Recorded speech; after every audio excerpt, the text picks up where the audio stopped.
सो सर्वे की बात हो रही थी जी.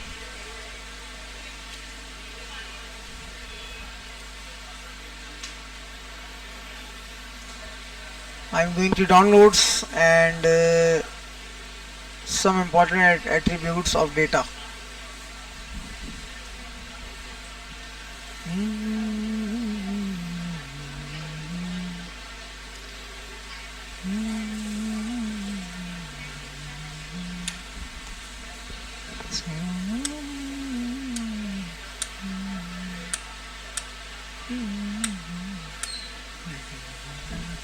Okay, create the survey instrument. Instrument क्या होना चाहिए भाई? यूज सर्वे सॉफ्टवेयर और tools to create and format your survey questions.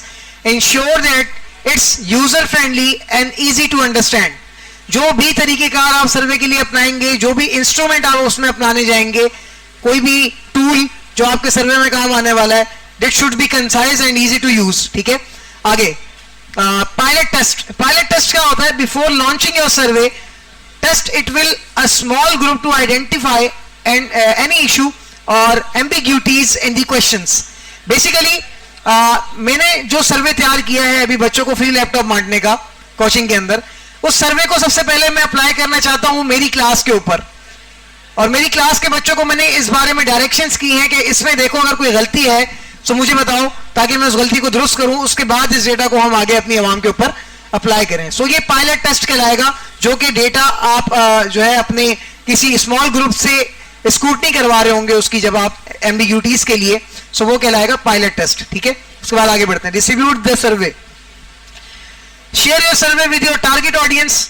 इसके बाद सब कुछ हो जाए तो आप अपनी टारगेट ऑडियंस को अपना सर्वे शेयर करें through email, social media, websites और other channels. Ensure it reaches representative sample of your population. और इस चीज को इंश्योर भी करें कि ये आपकी बताई गई पॉपुलेशन तक आसानी से रिप्रेजेंट हो जाए और पहुंच जाए. ठीक है, सो जनाबे वाला ये सर्वे के मामलात थे. और अब हाउ टू कंडक्ट सर्वे, और भी कुछ चीजें हैं इसके अंदर. Collective responses. As respondents complete the survey, complete the store their responses securely. जैसे ही आपके पास सर्वे कंप्लीट हो जाता है तो उसके तमाम के तमाम जवाबात अपने पास खास तौर पे संभाल के रखें, क्योंकि वही डेटा ऐसा है जो कि आपके अगले फैसलों के लिए आपको करामत रहेगा. Analyse the data. Use statistical और qualitative analysis techniques to interpret the survey results. अगर सर्वे के रिजल्ट्स आपको बनाने हैं तो आप स्टैटिस्टिकल और क्वालिटेटिव एनालिसिस करेंगे और उन टेक्निक्स का इस्तेमाल करेंगे जो प्रोफेशनली डेटा के ऊपर इस्तेमाल की जाती हैं रिजल्ट्स को निकालने के लिए. ठीक है, report findings. Summarise your finding in a clear और ऑर्गेनाइज्ड रिपोर्ट और representation and draw conclusion based on the data. जब ये सारे काम हो जाएं तो अपनी इस तमाम की तमाम रिपोर्ट को समराइज करें, एक जगह इकट्ठा करें और उसमें से नतीजे निकालें. कौन से वाले नतीजे? जो कि बेस करते हैं आपके डेटा की एक्चुअल ऑन डिमांड पे. ठीक है, टेक एक्शन. उसके बाद क्या होगा? Use the survey results to make informed decisions और recommendation based on your research objective. ये सारे काम करने के बाद फिर आप उस अमल के ऊपर काम करना शुरू करें जिसके लिए आपने ये सर्वे शुरू किया था, ये करवाया था. मिसाल के तौर पे दोनों बच्चे मेरा काम अच्छे से कर चुके हैं, इनको इनकी दिहाड़ियां दे के मैंने साइड पे कर दिया. अब मेरे पास ये लिस्ट क्लियर है जिसमें मैं बच्चों को लैपटॉप दूंगा और फिर मैंने वो काम कर दिया. सो ये छोटा सा एक केस स्टडी मैंने बताई थोड़ी सी देर के अंदर कि सर्वे किस तरीके से करना है और कैसे कैसे करना है और किन किन एट्रीब्यूट्स को उसमें शामिल, कौन से एट्रीब्यूट उसमें शामिल रखने हैं आपको और फिर कैसे उसकी एंडिंग करनी है. सारी चीजें यहाँ पर डिस्कस हुई हैं. तस्वीर ले ली थी इसकी? ले लो.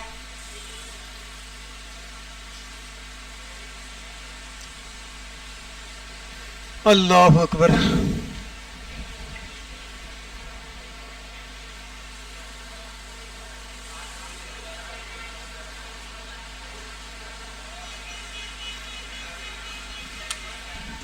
इसकी ले ली?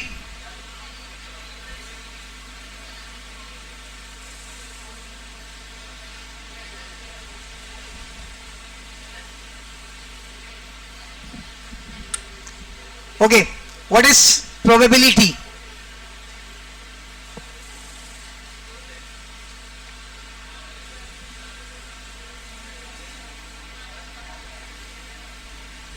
सर्वे कर लिया दक्ष? दक्ष परेशान हो गया ऐसी। Okay, what is probability? Guys before I explain, क्या आप में से कोई मुझे बता सकते हैं प्रोबेबिलिटी क्या होती है? कोई कॉमर्स का चीता या चीती बैठा हुआ हो? आप में से ग्रेजुएट कौन है?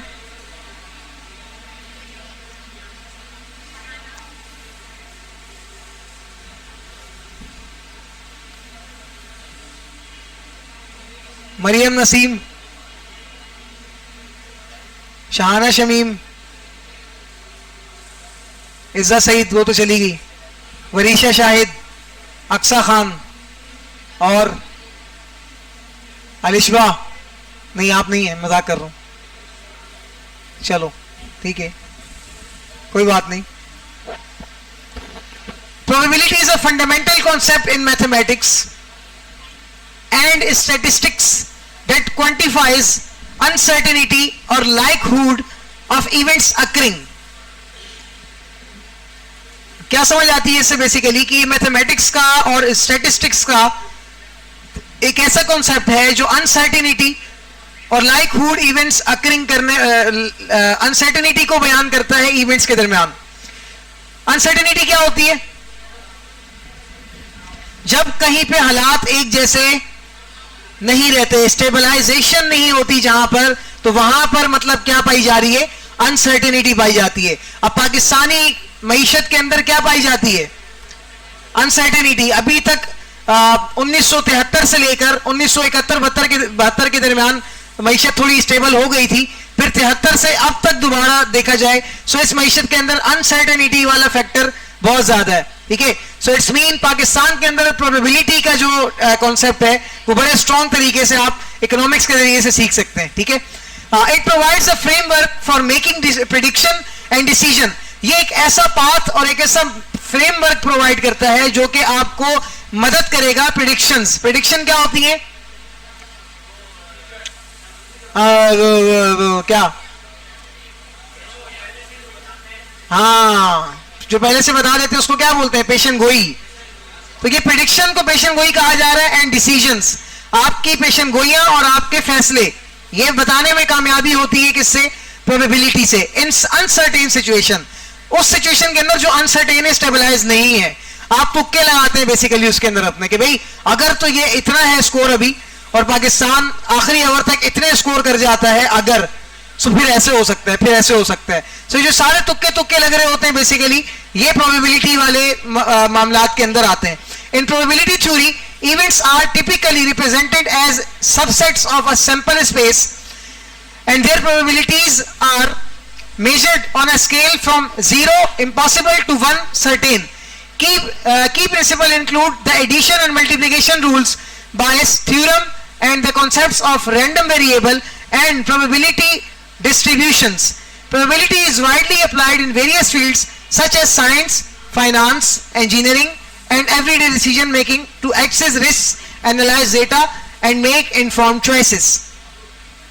देखो इतनी बड़ी डेफिनेशन है, लेकिन बात सिंपल सी क्या हो रही है यहां पर कि उस अनसर्टेन डेटा के हवाले से कोई भी प्रेडिक्शन या कोई भी डिसीजन जब आप देते हैं सो उसके ऊपर जो अमल किया जाता है वो मैथ्स की किस फील्ड में आएगा?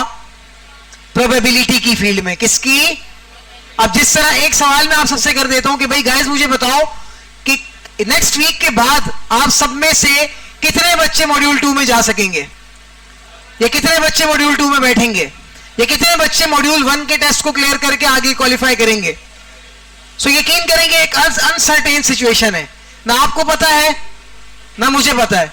ये भी नहीं हो सकता, मुमकिन है कि मॉड्यूल 2 में शायद मैं आपको पढ़ाऊं या कोई डेटा साइंस का टीचर आ जाए। ठीक है, कुछ भी हो सकता है यहां पर।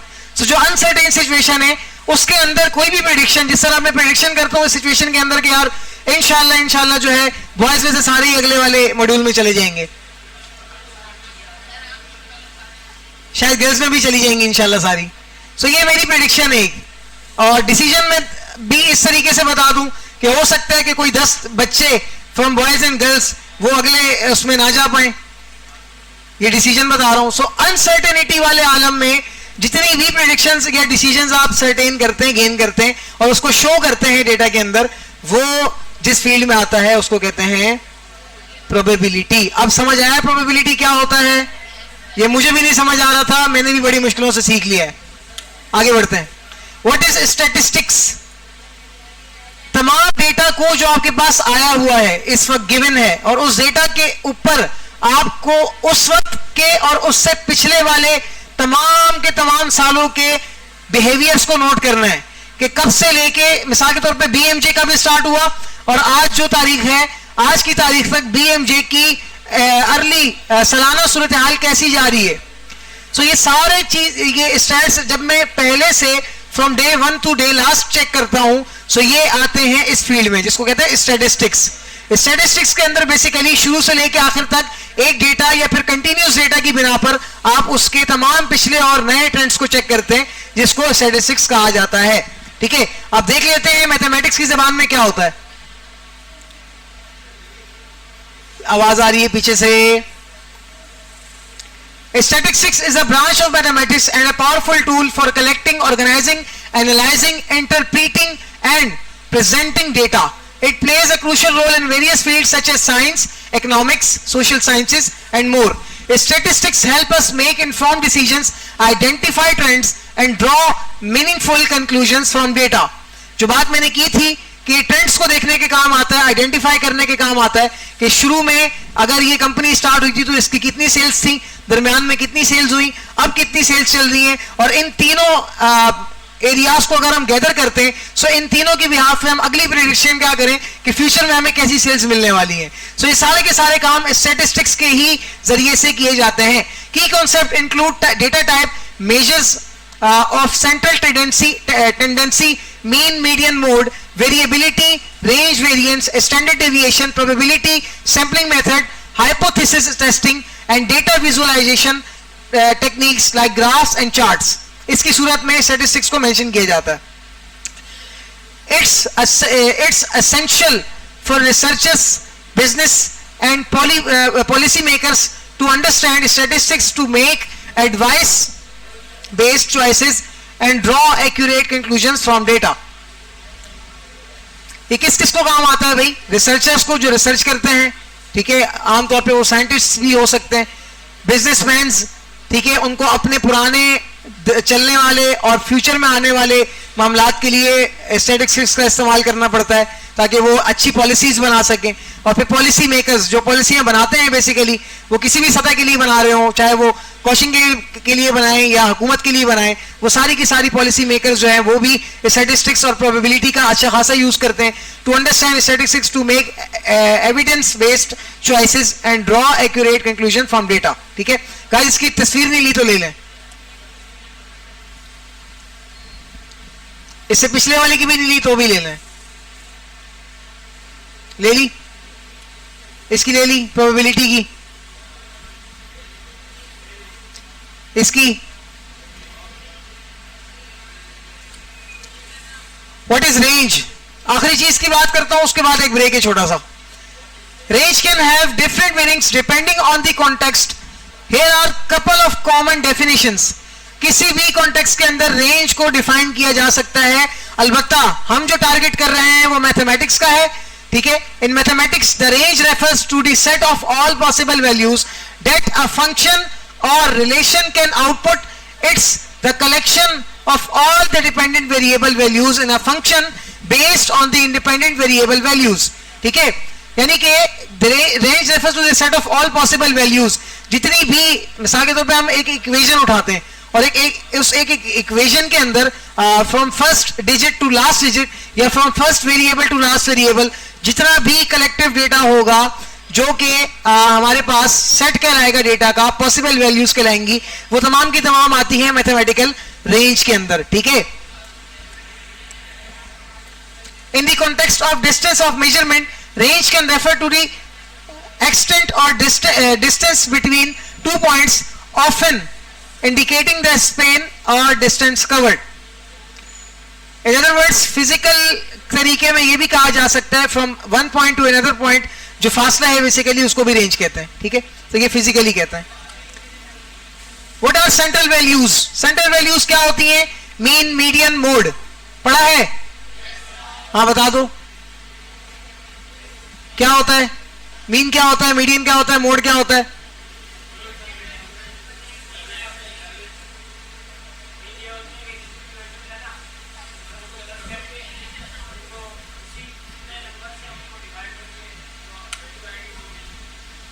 मोड क्या होता है?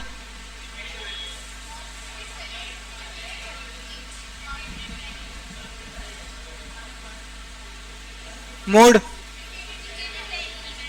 repeated values, most repeated values of a certain range in a certain range is called mode. Okay, so median क्या होता है फिर? बीच का हिस्सा। अगर मेरे पास लेट सपोज एक चार्ट बना हुआ है फ्रॉम 6 to 11, so इसका मीडियन क्या बनने वाला है?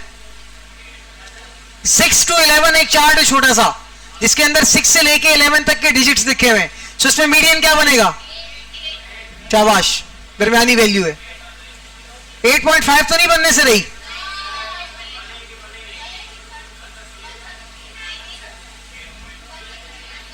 अब ये भी बता दो कि मीडियन का आंसर डेसिमल में आएगा या नहीं? बिल्कुल आ सकता है भाई। चलो खैर हो गई, मार दो, तुक्के मारते रहो। The central values in statistics are measures that describe the typical or central tendency of a data set. They include number 1 mean. The mean, also known as the average, is calculated by summing up all the values in a data set and then dividing by the total number of values. It represents the arithmetic average of a data set. Basically तमाम के तमाम data की average ही उसकी क्या कहलाती है? Mean. ठीक है। Median, the median is a middle value of a data set when it is arranged in ascending or descending order. If there is an even number of values, the median is the average of the two middle values. The median is less affected by extreme values, outliers, than the mean and is a measure of data set central position. ठीक है, basically central position है और आगे इसकी description लिखी हुई है। Mode क्या होता है? The mode is the value that appears most frequently in a data set. ठीक है, बिल्कुल सही बताया था हमासा ने। इसी तरीके से जो वैल्यू अपने आप को बहुत ज्यादा मोस्टली रिपीट करेगी वो डेटा सेट के अंदर वो क्या कहलाएगी? मोड कहलाएगी। A data set can have one mode, unimodal, or multiple mode, multimodal. If there are multiple values that occurs with the same highest frequency, the mode is useful for identifying the most common value in a data set. ठीक है, these central values provide different perspectives on the center of a data set and can be used to gain insights into its characteristics. ठीक है, तस्वीर लेनी है ले लो, ले ली।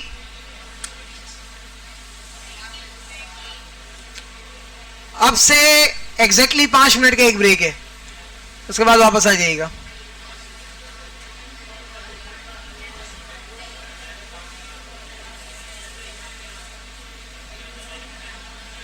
सबर करो 1 मिनट। जाओ आप लोग, जाओ पानी वाले जाओ भाई, पानी वाले जाओ, ले आओ यार। बात सुनो उन्हें,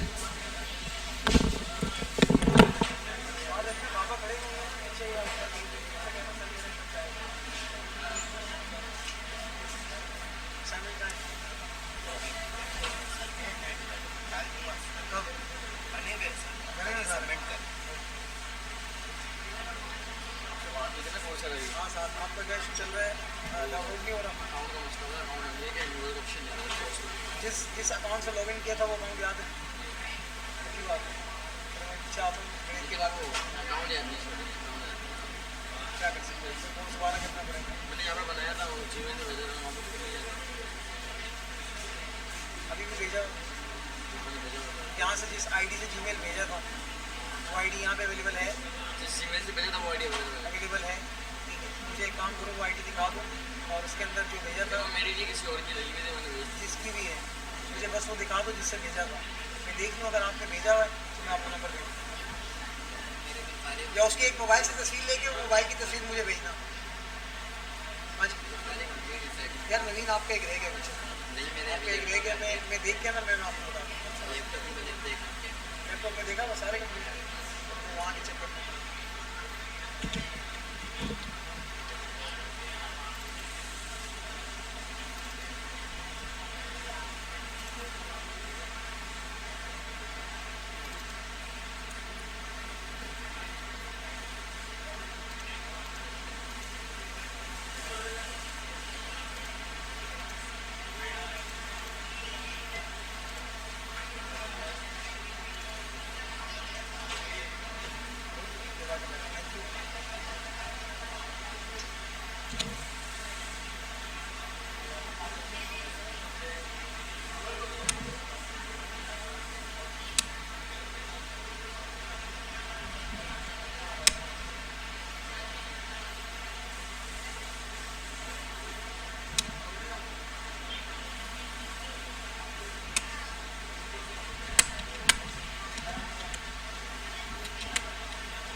ये वो नहीं है, अभी पढ़ाऊंगा ही।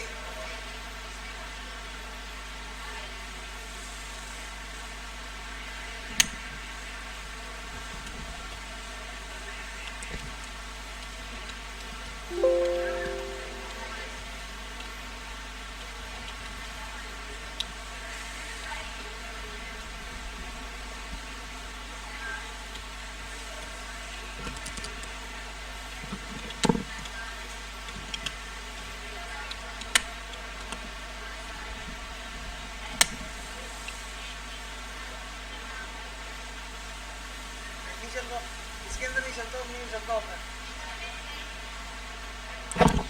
गाइस इंटरनेट आ रहा है आज पीसीज में आपके? मुबारक हो। ये पूरी रो खराब है फिलहाल, डिस्कनेक्ट है।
Probability and its properties.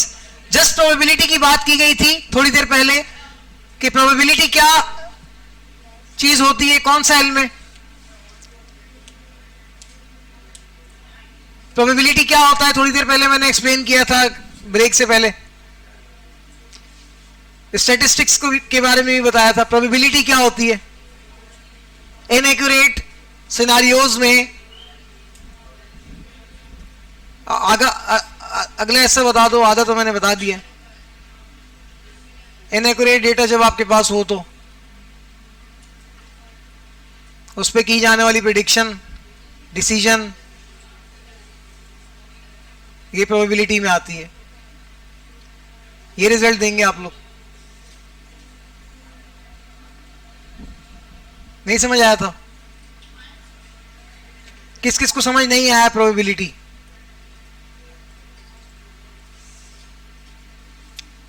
किस किस को समझ आ चुका है?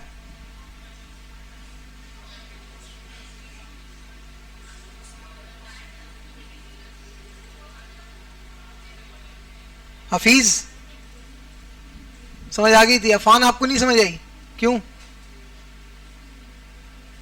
तो उस वक्त जब मैं पूछता हूं कि यार मुझे बताओ किसको नहीं समझ आई, तब भी आपके हाथ नीचे ही रहते हैं।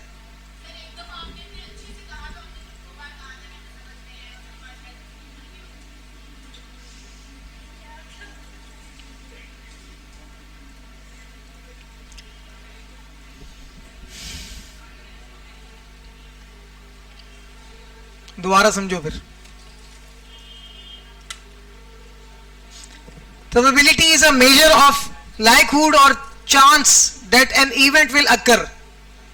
It will express as a number between 0 and 1, where 0 indicates an impossible event, 1 represents a certain event, and values in between reflect varying degrees or uncertainty.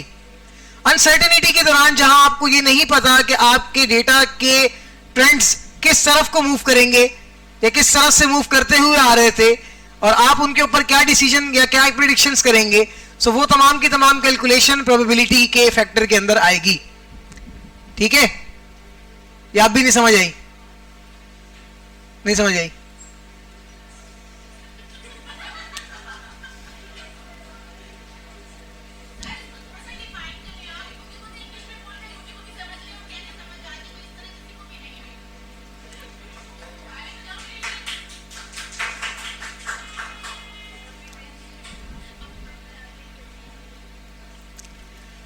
अब इसके अंदर मैं और उर्दू में क्या डिफाइन करूं? एग्जांपल्स भी मैंने दे दिए आप लोगों को। Uncertain data,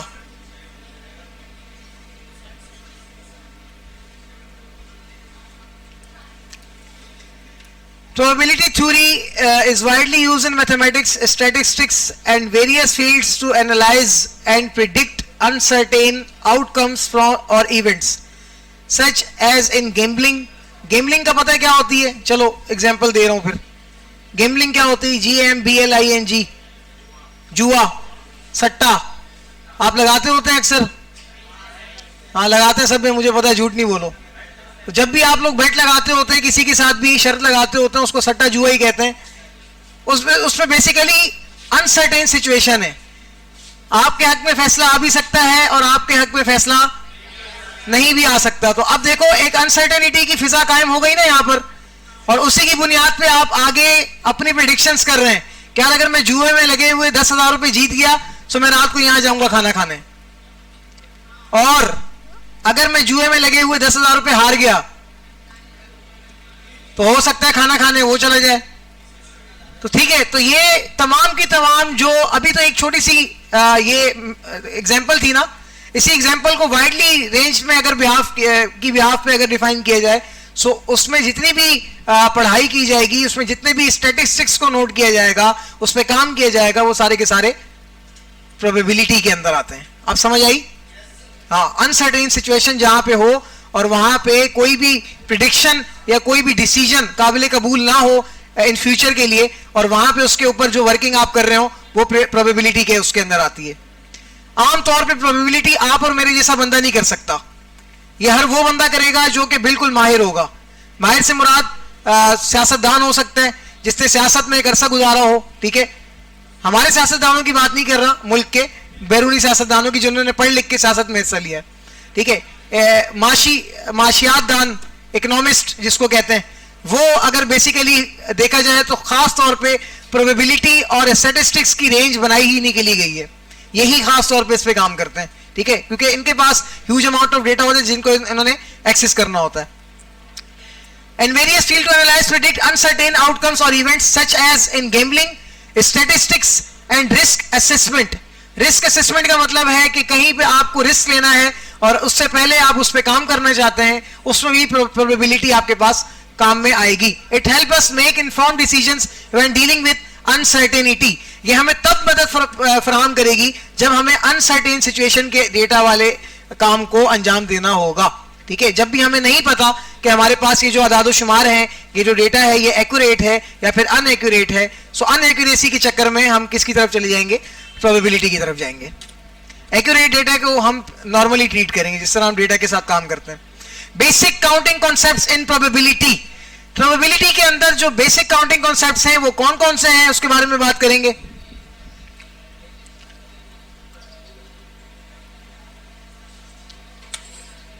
Number one, in probability theory, there are two basic counting principles that are often used to determine the number of outcomes in a sample space. ठीक है, बेसिकली ये दो आपके पास कॉन्सेप्ट्स होते हैं काउंटिंग के, जिसके अंदर वन ऑफ इंक्लूडेड मल्टीप्लिकेशन और दूसरा हमारे पास आता है एडिशन प्रिंसिपल, ठीक है। सो मल्टीप्लिकेशन प्रिंसिपल के अंदर the principle is used when you have multiple independent events. जब आपके पास मल्टीपल इवेंट्स आ जाते हैं, सो फिर जो हम जो रूल अप्लाई करते हैं, इसका प्रिंसिपल अप्लाई करते हैं प्रोबेबिलिटी का, वो कहलाता है मल्टीप्लिकेशन प्रिंसिपल, ठीक है। And you want to find the total number of outcomes from the combined events. If event has a m possible outcome and event B has n possible outcome, then the total number of outcome for both events happening together in m multiply by n, ठीक है। सो दोनों events, पहले तो एक event था हमारे पास या एक डेटा था, अब दो डेटा आ चुके हैं, तो दो डेटा को आपस में उनके तमाम m और n वाले एट्रीब्यूट्स को ज्वाइन करेंगे, उनको मल्टीप्लाई करेंगे, मल्टीप्लाई करने के बाद जो आंसर आएगा वो होगा बेसिक काउंटिंग कॉन्सेप्ट प्रोबेबिलिटी का मल्टीप्लिकेशन फैक्टर, ठीक है। अब उसकी फॉर एग्जांपल देख लेते हैं जी। For example if you toss a coin, अगर आप एक कॉइन को, एक सिक्के को टॉस करते हैं, अनसर्टेन सिचुएशन है, घूम रहा है, नहीं पता कि आखिर में रिजल्ट क्या आना है, ऐसे ही है ना। तो okay, two outcomes head of tails, दो आउटकम है इसके, या तो हेड आएगा या तो टेल आएगा, ठीक है। And roll a six sided die, यानी कि ये 6 मरतबा अपने डाई को चेंज करता है, डायमीटर को चेंज करता है, ठीक है। 6 आउटकम उसके बन रहे हैं, और अगर दो आपके पास इसके अंदर आउटकम आते हैं हेड और टेल, तो 6 और 6 कितने होते हैं, 12। The total outcome for both actions are 2 multiply by 6 equal to 12। तो 12 आउटकम्स के बाद आपको ये जवाब मिलेगा कि आपके पास क्या आंसर आना चाहिए इस टॉस के कॉइन को उछालने के बाद। अक्सर तौर पे लड़कों को तो ये चीज पता होती है, क्योंकि वो बड़ी छोटी उम्र से ही क्रिकेट विकेट खेलना या झंडिया खेलना शुरू कर देते हैं। सो उनको सिक्के की मूवमेंट का अंदाजा होता है कि अगर मैं उसको इस साइड से उछालूंगा तो इतने राउंड लेने के बाद वो इसी साइड पे आके हिट करेगा, ठीक है, और मैं जब हटाऊंगा तो मेरा जवाब आएगा, ठीक है। अब अभी भी कोई मेरे साथ शर्त लगा ले, मैं जिस तरीके से सिक्का उछालूंगा आप नहीं समझ पाएंगे कि जवाब क्या आना है, क्योंकि मुझे पता है, ठीक है, कि मैं उससे एक जवाब किस तरीके से ला सकता हूं, अपना सर्टेन जवाब, ठीक है। सो ये अनसर्टेन सिचुएशन होती है, जिसमें ये एक सिक्के वाली थी छोटी सी एग्जांपल, ये मैंने आपको बताई, ठीक है। उसके बाद द एडिशन प्रिंसिपल, दूसरा प्रिंसिपल जो प्रोबेबिलिटी काउंटिंग के अंदर आता है, बेसिक काउंटिंग प्रोबेबिलिटी कॉन्सेप्ट के अंदर आता है, this is called addition principle. Addition principle के अंदर क्या है, this is used when you want to find the total number of outcomes और events for events that can occur in mutually exclusive ways. इसमें just basically total number of outcome को find करना होता है, ठीक है। यानी कि आपने जो काम करना है उसके रिजल्ट कैसे आ रहे हैं या कितने तरीकों से आ रहे हैं, वो आपके आउटकम्स हैं, ठीक है। और जब आप उनको फाइंड आउट करने जा रहे होंगे तो आपके पास दूसरा फैक्टर अप्लाई होगा जिसको एडिशन फैक्टर कहा जा रहा है, ठीक है। If event A has m possible outcomes and event B has n possible outcomes and the two events are mutually exclusive, they cannot both happen at the same time, then the total number of outcomes for either event A or event B happening is m plus n. इन दोनों को क्या करना पड़ेगा, पहले वाले में हम m और n को क्या कर रहे थे, मल्टीप्लाई कर रहे थे, दूसरे वाले में हम m और n को क्या करेंगे, प्लस करेंगे। जब प्लस करेंगे तो हमारे पास जो आंसर बनेगा वो बेसिक काउंटिंग कॉन्सेप्ट प्रोबेबिलिटी का एक्शन नंबर 2 यानी कि एडिशन फैक्टर अप्लाई होगा। For example if you drawing a card from a standard desk, standard desk के लिए एक ड्राइंग कर रहे हैं आप एक कार्ड के ऊपर, ठीक है। 52 कार्ड्स हैं आपके पास, 52 अलग अलग कार्ड्स हैं। The number of outcomes for drawing either a card, a red card 26 card और अ ब्लैक कार्ड 26 कार्ड। उन 52 कार्ड्स पे जो आपके पास एक साइड है 26 की, वो है रेड कलर की, और अगली साइड जो है आपके पास वो है ब्लैक कलर की। Then 26 plus 26 equal to 52। दो आउटकम है, एक रेड है और एक ब्लैक है। एक आउटकम में 26 की वैल्यू है, एक आउटकम में भी 26 की वैल्यू है, और हमें पता है कि जब हम एडिशन फैक्टर अप्लाई करेंगे प्रोबेबिलिटी का तो दोनों को क्या करना होगा, प्लस करना। जब हम प्लस कर लेंगे तो हमारे पास प्रोबेबिलिटी आंसर क्या आने वाला है, 52 आउटकम्स, ठीक है। 52 कार्ड्स को आप जब कार्ड तो बेसिकली वो कितने, दो तरफ के कार्ड्स बन रहे हैं, 26 है वो, और जब उसको हम पूरा कर लेते हैं एक एक करके गिन के तो कितने हो जाते हैं, 52। इसको फिर दोबारा डिवाइड कर दिया, दो के हिस्से में, एक लाल बना दिया एक को ब्लू बना दिया, लाल वाले 26 किए फिर ब्लू वाले 26 किए, दोनों को आपस में m प्लस n कर दिया, आंसर क्या आ गया 52। तो ये कौन सा रेशियो बनता है हमारे पास, एडिशन फैक्टर बनता है जो कि प्रोबेबिलिटी के अंदर आएगा। These counting principles are fundamental in combination and are often used to calculate probabilities when dealing with discrete random variables or situations involving multiple events. इसकी तस्वीर ले लें।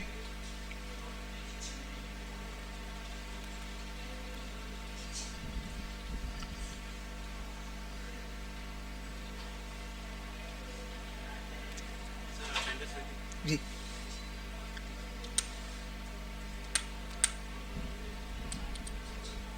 अच्छा, 2 स्लाइड इसमें रह गई है, वो इंशाल्लाह मैं आप लोगों को कल बताऊंगा।